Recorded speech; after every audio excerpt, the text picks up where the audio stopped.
You're welcome back. Well, you may have heard and seen heart-wrenching stories and videos from India as the country battles a massive wave of COVID-19 on a scale that makes what we've seen in some other countries look like child's play. Close to 400,000 daily cases. Now, for context, that's about the population of Bahamas. And fatalities, as at the last count, over 222,000 people have died. Now, oxygen is in short supply. Some call it the new gold. Well, there isn't enough space at the crematoriums. It's a lot, really. But let's bring you some clearer view of what's really going on in India this evening. And we have joining us on the program, Nabila Jamal, a journalist in India. She joins us live from Delhi. Well, Nabila, it's good to have you on the program. At this rate, India accounts for about half of the world's new cases and 1 in 4 global COVID-19 deaths as well.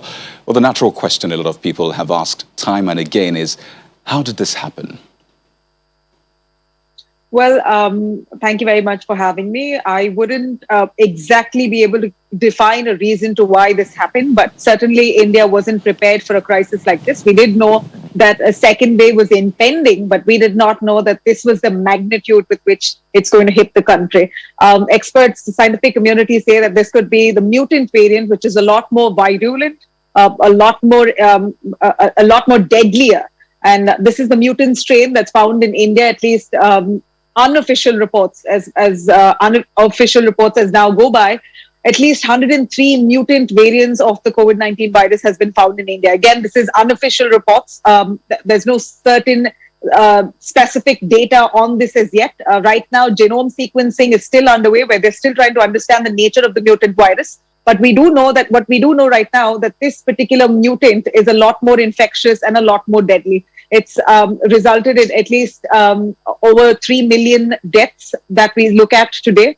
We're looking at daily case count at 380,000 cases on a daily basis. Just today, we lost 3,780 people to COVID-19. And this is resulting in serious panic in the country. We're seeing the entire healthcare system maxed out at the moment.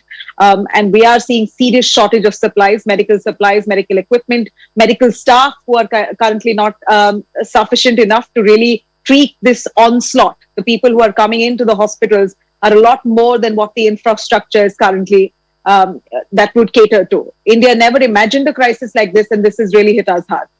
But, media reports have blamed flouting of social distancing and mask wearing. We've also seen those mass political rallies and religious events, such as the Kumbh Mela, where we saw hundreds of thousands of Hindus gather at the Ganges River. So, it was always coming, some would say. Was that a government or a people failure, or both? Well, I would say it's a collective failure, absolutely. For the only reason, because the government... on one hand, it was their responsibility to flag off the severity of the situation much in advance. But as per what we saw, that they projected for it to look like the worst was over. The government did not anticipate this kind of a second wave that would hit us. In fact, like I did mention, they did not, by the time they really understood the seriousness of the mutant virus, it was too late.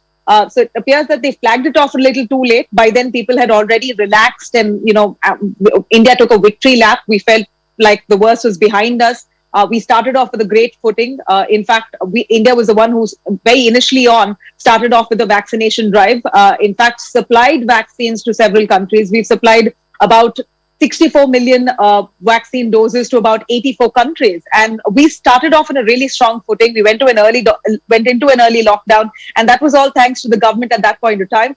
We did see that the government took the right decision last year to ensure a lockdown, a quick lockdown, to curb the virus right there. But during the months of December, January, in fact, it started dipping around the month of September, October 2020, all the way to January, February, we saw a dip in cases. And that's when it appears that India let its guard down, all of us collectively. And I wouldn't say the leaders led by example. They too indulged in massive political campaigns. There were 5 state elections in the country that was underway. Politicians were out there indulging in campaigns, and you do know the population of India is 1.4 billion, and any given political campaign, you wouldn't see anything less than 1 million people in one congregation.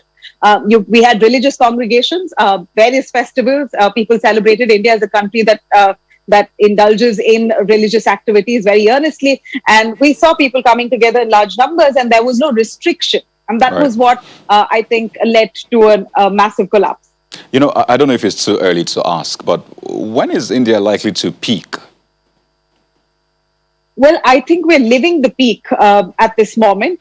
This is not my view. This is what the scientific community says, that we're currently seeing a peak, and it could possibly be or remain worse until the next week. That's what the scientific community estimates. But owing to a lockdown in a few states, we're also seeing a dip in cases. So let's just hope that there's something we're able to flatten the curve as soon as possible there.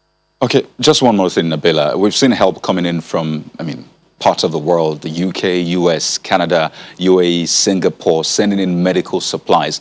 Ironically, those countries have also placed a restriction on travel from India. So how are you receiving all of this, really? Well, this is precisely what India did as well. At that point in time, when United States was seeing a serious surge in COVID-19 cases, India also restricted travel of people from the United States into India, and India also sent out an advisory to people within the country not to travel to the United States. We saw United States being one of the worst hit countries so far, but it seems like now the tables have turned around. But despite that, India also helped United States at times of need. India supplied doses of hydroxychloroquine at that point in time. Medical supplies were given from India as well. We aided the United States at a time of need. And we're seeing the same that's happening right now. Right now, India is seeing a surge. Several countries have banned travelers from India coming into the countries, but they've also stepped up at the same time to aid in this humanitarian crisis. Because what we need to know is that unless and until all of us are safe, none of us are safe. About 40 countries have now come forward to give out aid. United States itself, the consignment has reached just yesterday. Oxygen concentrators, oxygen ventilators. We're looking at tankers, medical supplies that are coming in. Right, and I see that hashtag Stay Strong India trending. I'd like to thank you so much, Nabila Jamal, for sharing your thoughts. Thank you very us much for on having the program. me. And please stay safe.